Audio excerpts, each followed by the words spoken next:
Voilà, retour sur le plateau de Village Semence en région, en France, pour toute la semaine. Nous sommes à Reims, dans un lieu particulier, assez intéressant sur un plan architectural, presque j'ai envie de dire, avec les cuves qu'il y a autour de moi. Il s'agit d'une brasserie artisanale qui s'appelle La Bouquine. On va parler de la Champagne. Évidemment, c'est un endroit où il y a le champagne, mais il n'y a pas que le champagne. On l'a vu, il y a la bière, il y a les céréales, il y a les semences. Pour en parler, j'ai trois invités à mes côtés. Tout d'abord, Franck Tourtebat, historien. Bonjour. Bonjour. Donc, historien de la bière notamment. Vous ne dites pas de bêtises, enfin, je ne dis pas de bêtises a priori, parce que vous avez commis... Il y a beaucoup de gens qui ont publié des livres sur la bière aujourd'hui, sur ce plateau. Oui, c'est une tendance, mais c'est vrai que c'est un livre qui est paru il y a quelques années maintenant, qui s'appelle La Marne, pays de la bière. Voilà, on va en parler un petit peu, parler de tout ça. À vos côtés, en face, Alexis Decarrier. Bonjour. Bonjour. Vous êtes ingénieur conseil chez Arvalis. C'est un institut de recherche en agriculture, c'est ça? Tout à fait. L'objectif, c'est d'apporter des solutions aux grands défis agricoles. Et à votre gauche, à ma droite, Pascale Gaillot, vice-présidente du conseil régional. Bonjour. Bonjour, conseil régional du Grand Est. Du Grand Est. La politique du plateau, c'est important aussi d'avoir cette filière semences qui est là, tous ces professionnels qui font vivre économiquement, humainement aussi la région. Ça, c'est important. Tout à fait. La région, le territoire. On va commencer avec Franck Tourtebat, donc je disais historien de la bière, avec ce livre. On l'a oublié, vous me l'avez soufflé, moi je ne le savais pas en préparant cette émission. La naissance de la bière, c'était dans l'Est quelque part. Oui, c'est vrai que on va être un peu chauvin. Oui, non, mais il faut l'histoire. Vous savez, on la réécrit pas. Je crois que le Grand Est et ce sillon qui va partir du Nord-Est, du Grand Est et la Champagne vont être le chancre et le départ effectivement des grandes brasseries et surtout des techniques modernes d'industrialisation de la brasserie. Alors c'est parce qu'il y avait aussi bien sûr les céréales en tant que telles. Ne l'oublions pas, c'est le fondement, c'est les fondements. On l'a évoqué tout à l'heure avec un autre invité. Les céréales dans la bière existent depuis plusieurs milliers d'années.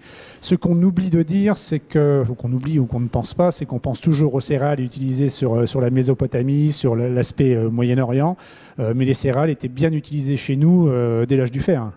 Pour composer effectivement des boissons fermentées qui sont devenues un vrai statut social. C'est-à-dire que jusqu'à l'époque des Celtes, jusqu'à 300-400 ans avant Jésus-Christ, on consommait déjà des bières de consommation courante. Il y a eu une évolution des brasseurs, des brasseries. Alors, les grandes étapes, c'est évidemment au départ, si on se positionne sur les céréales et la transformation de la bière, c'est quand même le Moyen-Âge, qui va grâce au monastère, et là on a encore ici un panel d'ordres réguliers de monastères qui sont nés ici en Champagne, n'oublions pas que l'ordre de Cîteaux est né en Champagne, et donc là vont un petit peu expérimenter et vont être les vrais laboratoires de la bière moderne. En y incorporant des levures, en travaillant le houblon. Le houblon existait déjà avant dans la bière, mais en tout cas, là, oui, on va avoir la bière moderne qui va commencer un petit peu à se codifier. Et puis la deuxième grande étape, on va faire un grand bond de 500 ans, c'est la période industrielle de la fin du 19e et du début du 20e. Alors là, ça s'explique par le fait que la fin du 19e, on est dans une période assez particulière. On a plus de 350 brasseries qui se créent dans la Marne, rien que le département de la Marne. 350 uniquement. Voilà, vous multipliez par la région Grand Est ce que ça peut représenter. Là, on est dans une période assez particulière parce que on est dans une période où il y a la crise du phylloxéra. Donc le vin n'est plus présent sur les tables parce qu'il n'y a plus de raisin. Et donc c'est assez paradoxal, c'est assez drôle. L'État va encourager les bières, va encourager les brasseurs parce qu'on a une augmentation des alcools forts. Tout le monde se souvient de ces tableaux des impressionnistes avec la consommation d'absinthe. Et là, ça fait pas le même dégât que boire du vin quotidiennement. Et donc l'État va s'émouvoir de ça. Il va dire aux brasseurs, allez-y, on vous détaxe. C'est quand même formidable. Et allez-y, produisez de la bière pour que ça devienne une boisson quotidienne. Donc les brasseurs vont se multiplier. Un fort lobbying d'une certaine façon qui était en place avec deux grands combats de fabrication. On l'a vu déjà dans votre émission. C'est la fermentation basse et la fermentation haute. Ici, dans la Marne, on ne produisait pratiquement que des bières de fermentation haute. Et le deuxième facteur, ça va être l'arrivée de nos amis alsaciens qui fuient l'Alsace parce que c'est la défaite de 1870 et qui vont apporter toutes leurs techniques. Eux maîtrisent parfaitement le froid. Vont apporter leur technique à la bière, mais vont aussi apporter leur technique au champagne des régulations du froid. D'accord, c'est un bon échange de procédés. C'est un excellent échange de procédés, donc il va y avoir une implication des vrais entrepreneurs. Et là, sur la fin du 19e siècle et le début du 20e siècle, on a la naissance des grandes brasseries de l'Est, en fait, qui vont essaimer le monde entier. Aujourd'hui, où est-ce qu'on en est si on essaie de faire un état des lieux? C'est un point de bascule, enfin, c'est en évolution permanente par définition. C'est ça, l'histoire, c'est un éternel recommencement et je crois qu'aujourd'hui, ces entrepreneurs se retrouvent dans les microbrasseries. On le voit ici, hein, on n'est déjà même plus dans une microbrasserie et c'est pas une critique. Hein. On a toujours ce côté entreprenant qui est hérité d'ailleurs de cette époque-là, hein, c'est-à-dire d'un produit parfait.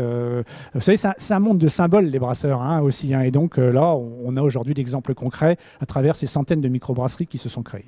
Pascal Gaillot, ça compte justement d'avoir toute cette activité-là, à la fois de la semence, à la fois la production d'orge, la transformation, bien évidemment, tout ça c'est un ensemble.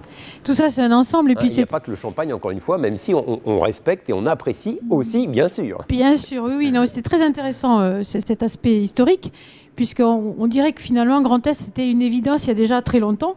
Et là aujourd'hui, finalement, cette filière orge, malt, houblon, bière fait de nous, région Grand Est, la première région brassicole de France. Vous l'avez dit, par la production des céréales, de l'orge.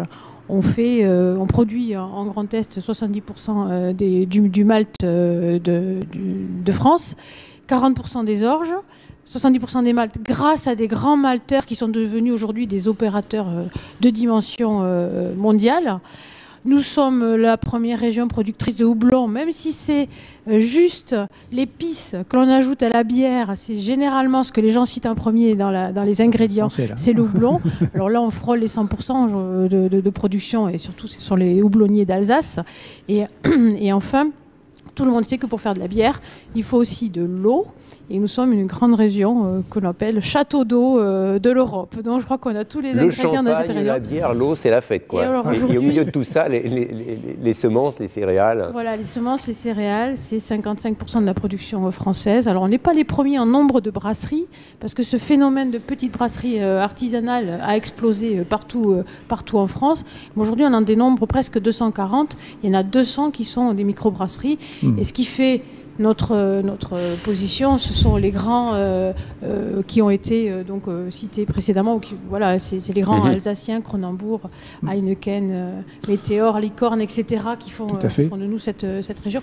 Mais on a vraiment retrouvé pour nos céréales et pour nos producteurs de céréales une dimension aujourd'hui d'excellence et en même temps de proximité, parce que finalement de la bière, on l'a dit, c'est beaucoup d'eau. Qu'est-ce qu'il vaut mieux transporter des bouteilles, du verre et de l'eau, ou est-ce qu'il vaut mieux produire la bière à proximité des consommateurs? Il y a une logique économique, une logique écologique, enfin une logique tout court, quoi, tout simplement. C'est du circuit court, c'est du circuit local, du circuit régional finalement. Voilà, c'est ça, c'est du circuit régional. Même si le produit final peut se retrouver à l'autre bout du monde aussi, ça arrive parfois, heureusement d'ailleurs. Ça fait longtemps déjà. Notre produit local se retrouve à l'autre bout du monde. Mais il y a ces circuits courts et cette proximité, cette recherche d'authenticité de la part des consommateurs qui fait que voilà, ça donne naissance à toutes ces petites entreprises qui sont dans le territoire. Et aujourd'hui, on a plus de 2000 emplois en Grand Est qui sont dédiés à la bière, hein, sans compter les agriculteurs, évidemment. Alexis Decarrier, je rappelle, vous êtes ingénieur conseil chez Arvalis, donc qui est un institut de recherche en agriculture. Si vous êtes là aussi aujourd'hui, c'est pour aussi montrer le fait qu'on a un petit peu parlé déjà au début de l'émission, qu'il faut travailler sur les évolutions de l'innovation variétale. Il y a des contraintes environnementales, climatiques qui font que plus de chaud, plus de pluie, des problématiques de maladies qui peuvent apparaître liées à tout ça. Il faut aussi innover pour répondre à ces contraintes, à ces problématiques, parce que qui touchent aussi la région, hein, comme le reste de la France et le reste du monde aussi, c'est une réalité. Oui. Avant d'aborder peut-être cela, rappelez aussi que la Champagne, c'est un terroir assez particulier pour la production de céréales. C'est très favorable, on va dire, avec des sols plutôt profonds qui vont accompagner l'alimentation hydrique des cultures. On a un peu moins de stress hydrique que dans les autres régions françaises. Et puis des sols qui fournissent un peu moins d'azote. Alors ça peut être un handicap sur certaines cultures, mais sur les orges brassicoles, c'est un avantage puisque ça permet de produire une bonne qualité brassicole, donc ce qui est aussi important. Ceci explique cela. Si on produit aussi ces céréales et cette orge, c'est parce que, comme vous le disiez, c'est important de le rappeler, au niveau du terroir, les choses sont là. Les choses sont là, mais des problèmes sont devant nous et il faut apporter des solutions. Donc au niveau de l'évolution, effectivement, du climat, on en entend tous parler dans les radios télé, on a une augmentation des températures, un réchauffement climatique. En gros, sur les 30 dernières années, on a des températures moyennes qui augmentent de 1 degré. La conséquence pour les céréales, par exemple, c'est des récoltes qui vont être avancées de 10-15 jours. Et on s'attend à peu près au même enjeu dans les 20-30 ans qui viennent, d'ici 2050. Ça, c'est un avantage ou pas, justement, des récoltes qui sont avancées finalement? Moi, je dis qu'a priori... Il n'y a pas que des inconvénients, on va dire, puisque ça laisse des opportunités. Commencer à réfléchir à des systèmes, on pourrait faire 3 récoltes en 2 ans, des choses un peu de ce type-là, du relais cropping, ça laisse des possibilités. Un petit peu moins de jours de gel également. On perd 3-5 jours de gel tous les 10 ans, ce qui laisse aussi des possibilités au niveau des pratiques. Au niveau des productions, qu'est-ce qu'on va avoir comme production? Je crois qu'on a notamment du blé tendre, de l'orge, avec l'orge d'hiver et de printemps, c'est ça? Voilà, tout à fait. Corrigez-moi. En gros, sur la région, les céréales, ça va représenter 60% de l'assolement. Après, c'est tout ce qui est oléopro, et puis betteraves, pommes de terre. Il y a de nombreuses filières dans nos territoires. Arvalis intervient, je crois aussi, pour accompagner finalement ceux qui vont produire, pour les aider à la décision. Vous le disiez, voilà, avoir plus de production à certains moments, diminuer ci, diminuer ça. C'est quoi? C'est apporter finalement un conseil technique à ceux qui vont semer, ceux qui vont multiplier, ceux qui vont produire. C'est ça aussi l'objectif? Oui, alors par rapport au changement climatique, c'est vrai qu'il y a différents niveaux, différents leviers. Donc on a la génétique qui est vraiment un levier principal à 2 niveaux. On va aller rechercher de la précocité pour éviter ces fins de cycle qui sont stressantes. Donc on a des réseaux d'essais et variétés multipartenaires dans tous les terroirs de France pour aller rechercher quelle est la variété la plus adaptée. Et on voit que ça a quand même bougé, puisqu'en 2005, sur la partie Champagne, on avait 30% des variétés qui étaient tardives. Aujourd'hui, on n'en a plus. C'est plutôt, on va rechercher de la précocité pour éviter ces fins de cycle stressantes. Donc il y a ce premier point. Et aussi au niveau génétique, un deuxième point qui va être d'aller rechercher des variétés plus tolérantes au stress climatique. On travaille ça dans des grands programmes de recherche avec l'INRA, par exemple, les semenciers. On peut citer ce programme Phénome, qui est un programme d'ampleur au niveau français, oui, avec des équipements de pointe, aller rechercher des variétés qui sont plus résistantes au stress climatique, avec une partie comprendre comment ça se passe dans le génome, et puis aussi croiser ça avec le comportement des variétés au champ. Deux installations un peu emblématiques qu'on a, nous, à Arvalis, dans le cadre de ce projet. C'est à Aix-en-Provence, on a un robot de phénotypage qui permet de scanner les plantes. Et à Aix-en-Provence, on a aujourd'hui le climat qu'on aura sur la région centre et le nord de la France d'ici 20-30 ans. Donc ça permet d'anticiper. Et un deuxième site à côté d'Orléans qui est équipé de serres, où on fait la pluie et le beau temps, on va dire, sur ce site, et de grands portiques de phénotypage qui permettent de scanner les plantes très régulièrement. Et ça sur un site de 10 hectares, donc où on va évaluer les céréales, un peu toutes les cultures vis-à-vis des stress hydriques. Pascal Gaillot, c'est important, effectivement, le monde agricole au sens large est évidemment un univers qui existe depuis toujours, depuis que l'homme a commencé à cultiver. L'innovation technologique, l'accompagnement technique-technologique est tout aussi important parce que là aussi, il faut évoluer, il faut faire changer certaines choses, il faut inventer, innover, c'est nécessaire. Tout à fait, c'est nécessaire et c'est vrai que la région soutient des programmes, y compris d'Arvalis, parce que il y a les 2 sites qui ont été évoqués, mais après il y a toute la recherche de l'application, de l'applicabilité. Donc on a un site superbe aux abords de Reims, qui est une ancienne base aérienne, et nous sommes partenaires par exemple d'Arvalis. La région accompagne ce type de recherche. Vraiment, il faut se dire ça, c'est l'agriculture en Grand Est avec la forêt, c'est 85% du territoire. Donc tous les enjeux de l'agriculture ce sont nos enjeux à tous, nous, citoyens, élus, consommateurs, etc. Donc toute l'innovation qui est aujourd'hui en fonction, j'allais dire, dans les organismes de recherche, on a tout intérêt tous à l'accompagner parce que ces grands défis... C'est que c'est l'agriculture de demain, c'est l'emploi de demain, c'est l'économie de demain. L'adaptation au changement climatique. C'est la vie réelle et concrète d'un territoire. Voilà, c'est ça, c'est en même temps la protection des ressources naturelles de notre territoire, etc. etc. Donc les grands défis de l'agriculture sont nos grands défis et c'est pour ça qu'on est à leur côté au quotidien. Franck Tourtebat, l'historien que vous êtes, il voit ça comment justement? Ça a toujours existé finalement. Oui, ça a toujours existé, mais là aujourd'hui on arrive dans une période, en ce moment c'est un petit peu compliqué, où justement la brasserie est un petit peu l'aboutissement de tout ça, parce que c'est ce qui va donner la consommation d'un produit comme on le retrouvait au XXe siècle, hein, mais la fin du XIXe et au début du XXe, mais en tout cas aujourd'hui il y a aussi un changement des habitudes. Aujourd'hui je le vois ici dans cette brasserie que je connais bien, le changement aussi c'est la journée de la femme aujourd'hui, hein, donc je vais un petit peu rebondir là-dessus, vous voyez où il y a un changement du consommateur aussi. Et aujourd'hui les femmes par exemple dégustent beaucoup plus la bière dans des conditions différentes, avec modération bien entendu, et sont un petit peu les indicateurs d'une convivialité différente. Donc ça c'est l'aboutissement un petit peu de toute cette histoire de la bière qui continue et qui va encore se développer. Je voudrais juste ajouter aussi que quand on est quand même aussi les pionniers aussi de fédérer les choses, c'est-à-dire que les grands malteurs aujourd'hui sont issus aussi de ces brasseries qui avaient créé les grandes malteries déjà, hein. On a des brasseries qui créent des malteries de plusieurs milliers de mètres carrés, et là ils vont avoir l'idée géniale de se fédérer. Ça c'est quand même unique en Champagne. On nous envie encore ce côté coopérateur à la base. Travailler ensemble, s'associer pour réussir et pas essayer simplement d'abattre l'autre en se disant ça en fera un de moins. Mais voilà, c'est ce qui a fait les grandes malteries d'Europe, etc. Donc ça c'est important, c'est toute une continuité, hein. Et encore une fois, je le répète, aujourd'hui quand tout ça va s'arrêter, quand on va pouvoir tous déguster une bonne bière ensemble, on verra que ça reste convivial et que on a une évolution des goûts, on a une évolution de la bière et de la gastronomie, toute une chaîne, hein, qui est arrivée suite à l'agriculture et avec l'agriculture. Alexis de Carrier, je fais une petite parenthèse, j'espère que vous allez pouvoir me répondre. Arvalis, évidemment, ça veut dire l'innovation, la recherche. C'est aussi un univers qui doit intéresser, je l'espère, un certain nombre de jeunes qui ont envie de se tourner vers ces métiers techniques d'innovation, tourner vers notamment l'agriculture, parce que c'est un bel enjeu. Et ça montre aussi que voilà, dans ces filières-là, il y a des choses à faire. Tout à fait. Alors, on voit d'ailleurs qu'il y a une pyramide des âges qui commence à bouger dans nos instituts, en fait, mais dans les coopératives, dans tous les organismes en France, hein, sur cette partie-là. Nous, on a à peu près renouvelé quasiment moitié de nos effectifs. J'ai pas les chiffres en tête, mais en 3-5 ans, donc c'est quand même c'est beaucoup. Et je crois que c'est le cas dans pas mal d'organismes également.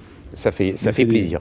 Des métiers très passionnants. Je vous propose de faire une petite pause en images et on se retrouve dans quelques minutes. On va aller voir un petit reportage qui montre, une petite interview qui montre l'importance de la filière semences, notamment au moment du confinement qu'on a connu l'an dernier. C'est toujours bon de rappeler que le monde de l'agriculture au sens large, comme on dit, il fait le job.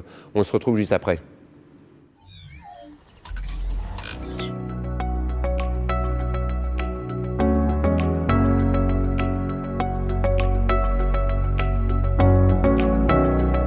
Cette pandémie, déjà, on n'a pas pu l'anticiper et on n'est pas sans savoir que dans les productions agricoles, on travaille sur des projets à long terme. Les semences, entre guillemets, étaient déjà dans les champs, donc il y avait encore tout un suivi à faire, un suivi pour voir si les variétés, on n'avait pas de problème au niveau des lots, au niveau des puretés variétales dans le champ. Toute cette organisation-là a pu se faire par le biais, je pense, de la volonté de toute la filière, de continuer à approvisionner les agriculteurs pour qu'ils puissent continuer à faire leur métier et je dirais leur métier de producteur, c'est-à-dire de produire pour que le consommateur final puisse avoir ce qu'il faut dans son assiette. De toute façon, le message du président avait été bien clair, c'était il fallait que les agriculteurs puissent continuer à nourrir la population même pendant cette pandémie. Donc le message avait été reçu, on a pu continuer à conserver notre rang grâce à la volonté de chaque acteur sur le terrain et grâce notamment à l'importance que le milieu agricole a A aux yeux du gouvernement, et ça c'est une bonne chose. On a dû travailler un petit peu différemment. On a été plus agile, oui, plus dynamique. On a dû veiller également au respect des normes sanitaires, parce que la question n'était pas de mettre non plus les équipes qui s'occupent des approvisionnements en danger. Après, en tant que telle, la logistique est restée la même. Les flux sont restés les mêmes. On est sur des organisations et des méthodes de travail qui ne sont pas nouvelles. Ça fait déjà de nombreuses années que le monde de la semence travaille pour approvisionner les agriculteurs. Donc c'est vrai que la semence, c'est le point de départ de toute culture. On est sans cesse en perpétuelle remise en question, d'essayer d'être le plus efficient possible, d'avoir les meilleures méthodes de travail. On arrive globalement toujours à savoir répondre au challenge qui nous est demandé. Je pense qu'on a un savoir-faire qui est inéluctable. La France est un des pays moteurs au niveau du monde agricole. Donc je pense qu'on a ce savoir-faire. Indirectement, chaque Français a cette passion du monde agricole. On est tous issus un peu du monde agricole, ou on a des origines au niveau du monde agricole. Moi, j'aime bien parler d'avoir le bon sens paysan. Ça, c'est une expression très française, mais en tout cas, je pense que dans le monde agricole français, on a le bon sens paysan. Voilà, retour sur le plateau de Village Semence à Reims. Pascal Gaillot, la personne que nous écoutions, M. Bidot, dit une chose finalement toute simple et pas mal. J'aime bien le bon sens paysan. Oui, ça veut tout dire, le bon sens paysan, quelque part. Et puis, encore une fois, pendant la période du confinement, pendant tout ce qu'on a vu, voilà, le monde de l'agriculture était là, fidèle au poste. On aime cette formule, le bon sens paysan, et pas seulement pour faire plaisir aux agriculteurs, mais c'est parce que quand on est effectivement confronté à des situations aussi sidérantes que le premier confinement, eh bien, on a vu que l'agriculture avait assuré la continuité de service. L'agriculture et toute la chaîne alimentaire d'ailleurs, au moment où les gens se sont précipités chercher des céréales finalement sous forme de farine dans les supermarchés, eh bien la production a continué, les agriculteurs ont poursuivi leur activité, et là je pense que le citoyen consommateur, pour lequel aujourd'hui il y a une telle abondance, finalement on ne se rendait plus compte d'où venaient les produits, etc., se sont rendus compte de l'intérêt majeur et du rôle nourricier des agriculteurs qui les environnent. Ça, je pense que c'est très intéressant, et ça va laisser des traces. Et ça va nous permettre dans un nouveau, dans la relance que l'on espère tous le plus rapide possible, ça va nous permettre de positionner les politiques publiques notamment et les politiques publiques d'une autre manière, avec un peu plus de considération, et j'en suis vraiment la première satisfaite vis-à-vis de ce métier fondamental pour notre territoire. Et des régions et des territoires en général. Petite parenthèse avant de terminer, on le voit, les urbains purs et durs qui disaient « je ne veux habiter que dans des grandes villes, les grandes métropoles, etc. » Aujourd'hui, on l'a vu, les choses changent, les gens ont envie de retourner un peu, pas d'où ils viennent, parce que évidemment tout le monde ne vient pas de la campagne, mais retourner dans les territoires, vivre ailleurs, autrement, avec plus d'espace. Ça veut dire finalement vivre davantage près de la culture, près de l'agriculture, parce que finalement ça compte aussi, et ça c'est pas mal. Est-ce que déjà, dans le Grand Est, vous voyez aussi des gens qui ont envie d'être plus en proximité avec la verdure, avec des maisons à la campagne, avec tout ça, vous le voyez un petit peu? On le voit, et particulièrement ici, dans cette ville, à Reims, qui est si près de Paris, finalement. Mais on le sent dans mon territoire ardennais, par exemple. On sent aussi ce côté migration, un petit peu. Ce côté migration. Il y a juste une chose qu'il va falloir qu'on réussisse, effectivement, c'est cette intégration progressive.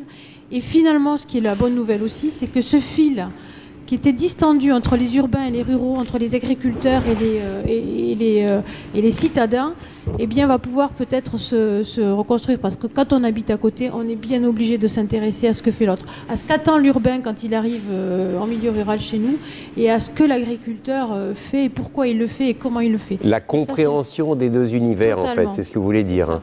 Que les gens comprennent vraiment comment travaillent les agriculteurs, le monde de l'agriculture aujourd'hui, et que l'historien demain puisse écrire une page message de plus pour dire, bah voilà, c'est retour à la terre, retour prévu, dans mais les territoires, c'est un peu ça aussi. C'est du temps qui manque, il manque toujours du temps, hein, mais oui, c'est prévu. Vivement un petit peu moins de monde dans les métropoles, ce sera plus sain pour tout le monde, moins pollué, il y aura du travail un peu partout, ça aussi c'est plaisant. Et puis aussi dans la recherche, là aussi, c'est aussi être sur le terrain, ça compte également, j'imagine. Ah bah oui, les essais sont Les essais, c'est sur le terrain. C'est aussi un univers qui est intéressant parce qu'il est en proximité avec la nature. Et ça doit compter, ça doit faire plaisir également. Effectivement. Et puis, quand on parle de changement climatique, on imagine aussi beaucoup de contraintes, mais il y a aussi des opportunités. Voilà, réviser les calages des cycles des cultures, etc. Donc, inventer des systèmes performants, résilients de demain. Donc, ça laisse beaucoup de travail pour la suite. Merci à tous les trois d'être venus sur le plateau de Village Semence pour évoquer cette belle Champagne avec, on le rappelle, donc le champagne, mais aussi la bière, les semences, bref, plein de belles choses et plus encore. Cette émission se termine ici à Reims, dans la Bouquine, cette brasserie artisanale. Merci encore à Mathieu Aubert de nous avoir accueillis, d'avoir mis toutes ces équipes à disposition. Merci également aux équipes locales de Semae, en particulier à Thierry Vueil et Marie Rian, qui nous ont donné un sérieux coup de main, même plus que ça, qui ont tout organisé au niveau local pour que cette émission ait lieu. Merci à l'ensemble des équipes des émotionneurs. Et puis, demain, on se retrouve un petit peu plus au nord. On va grimper jusqu'à Arras avant de continuer à filer vers Angers, autre beau pays. On va parler de la pomme de terre. Et puis après, on va aller à Angers, on va aller à Blois, on va aller également à Toulouse. Voilà, encore de belles aventures qui, on espère, vous intéresseront. Merci à tous. Et puis, comme on dit, à vous Paris, à vous l'antenne. Au revoir.